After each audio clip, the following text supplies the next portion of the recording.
Hi, Damien here for Automotive Superstore. 9-inch floating screens like these ones here are the simplest and easiest way to upgrade from a double DIN to big screen performance, giving you up to 70% more screen area. And they're really easy to install because they fit in a single DIN space, so they'll suit any car that suits a single or double DIN head unit. Now in this video, I'm going to show you the popular models that we have for sale, as well as all the very brand new ones on the market. I'll start at the lowest price point and work my way up. And as I do, I'll show you the differences in specifications and features that you get as you go higher in price. I'll also point out the standout models to pay attention to as you go. Let's get stuck in.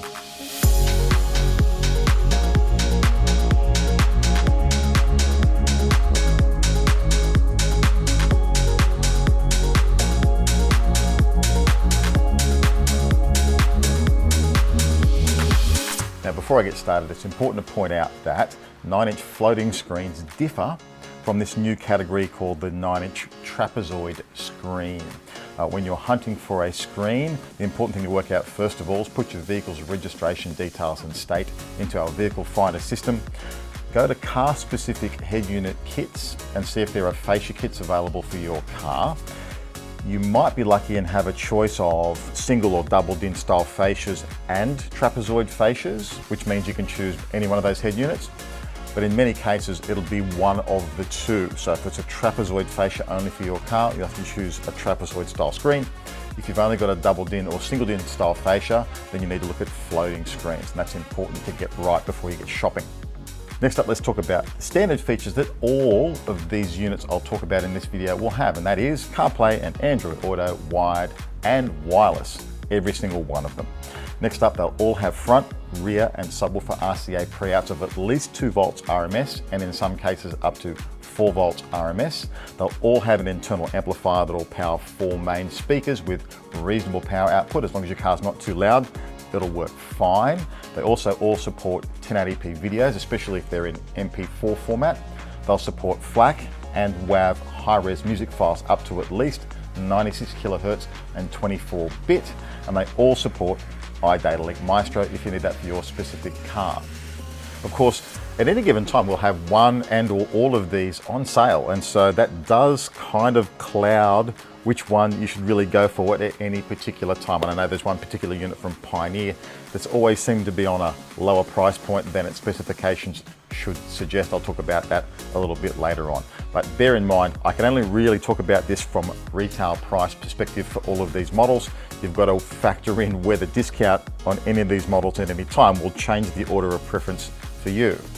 Now, of course, you can quickly and easily compare any models on our website by clicking the little icon in the top right-hand corner in the results page, and then you can jump to the comparison page, and there's a list of all what we've decided are the most important key features and specifications to help you choose the perfect model.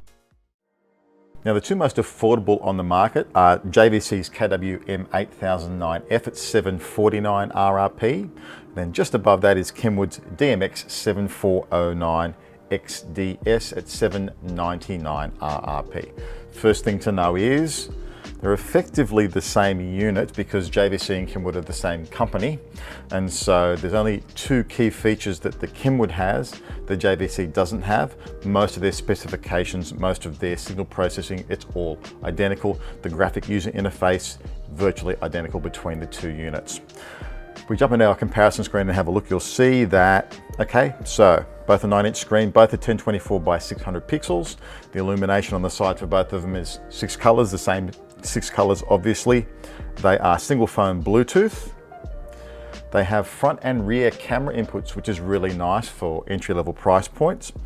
They have 4 volts of signal strength from the front, rear and subwoofer RCA pre-outs. The signal processing is pretty basic on these, so there's only a low pass filter for the subwoofer RCA pre-out on these units. There's no high pass filter capable for either one for the front and rear outputs. Now that's fine if you just want front and rear speakers in your car and you don't want a subwoofer. Well, you want them to run full range anyway, so no high pass filter, that's absolutely fine. But it does mean if you want to have that in your car and you want to expand your system, you'll need to have that signal processing done by the amplifiers. The EQ built into these, pretty straightforward. It's a 10-band graphic EQ. Neither of them have any time correction for any of their channels. Where do they differ? It's really simple. For the extra $50 in the Kenwood, you get DAB radio, which is really nice, and you get wireless smartphone mirroring for both Android phones and iPhones. Now, I reckon that's a bargain for $50. Having said that, I don't personally use screen mirroring or digital radio, so I personally might just go for the JVC in this instance and save myself the $50. But really, for that $50, they're great features in the Kenwood DMX 7409 XDS. Now don't forget, if you want a larger screen, there's also the DMX 7412 XDS that has an 11.6 inch screen with 1366 by 468 pixels.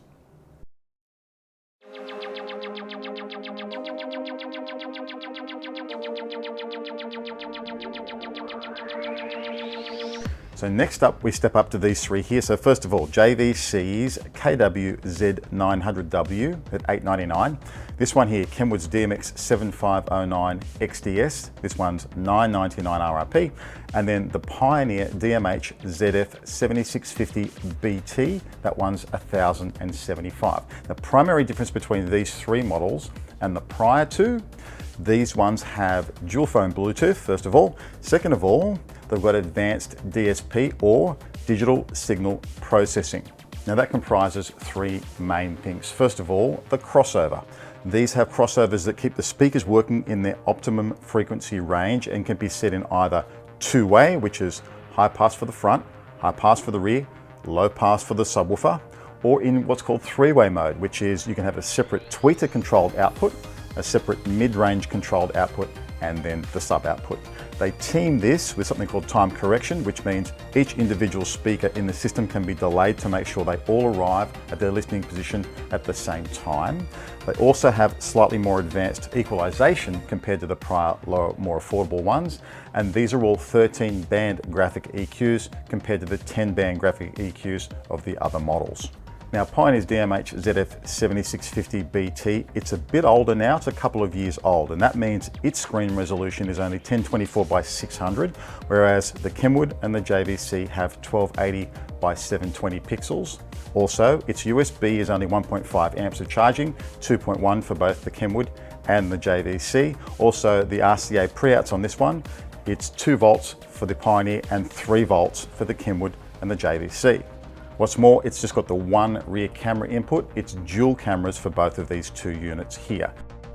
But Kenwood's DMX 7509 XDS is the only one of these three with digital radio built in. So if you want that feature, this is the one to get at this price point. If you don't need it, save $100 and get the JVC because they're virtually identical for all of their specifications and features other than digital radio. Now the Pioneer I still like. I've had that unit in my own car. I think it's a fantastic unit, especially when it's on special.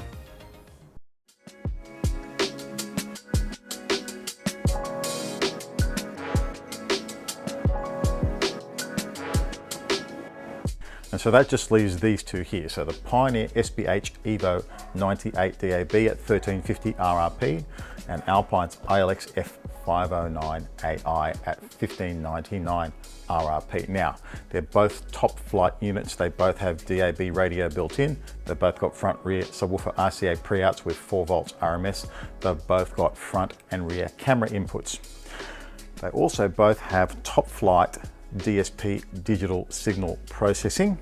The SBH Evo 98 DAB has a choice of 2-way or 3-way crossover filters offering excellent flexibility. The crossover in Alpine's ILX F509 is limited to a 2-way high pass, low pass arrangement, however. So for a more elaborate system design, you're going to need to use one of their external DSP processors.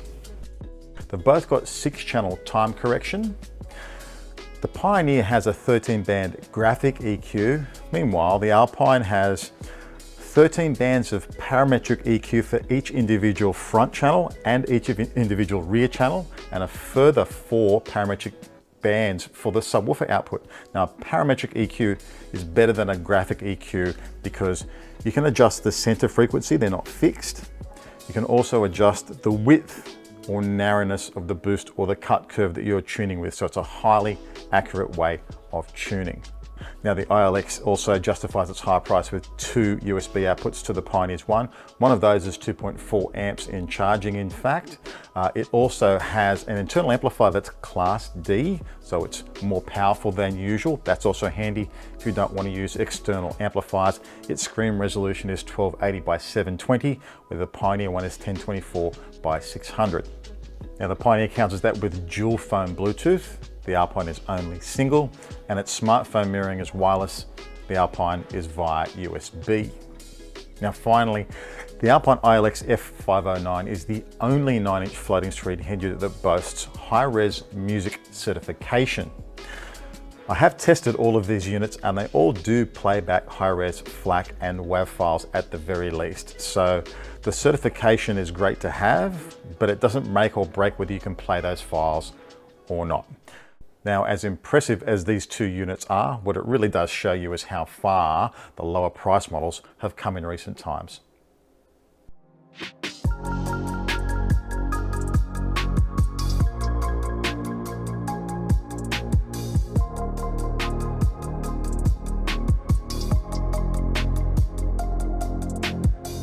So as you can see, there are no poor performers in this particular market category, and you can see why a whole bunch of people are now upgrading from their old school double-din head units to these larger, clearer 9-inch screens.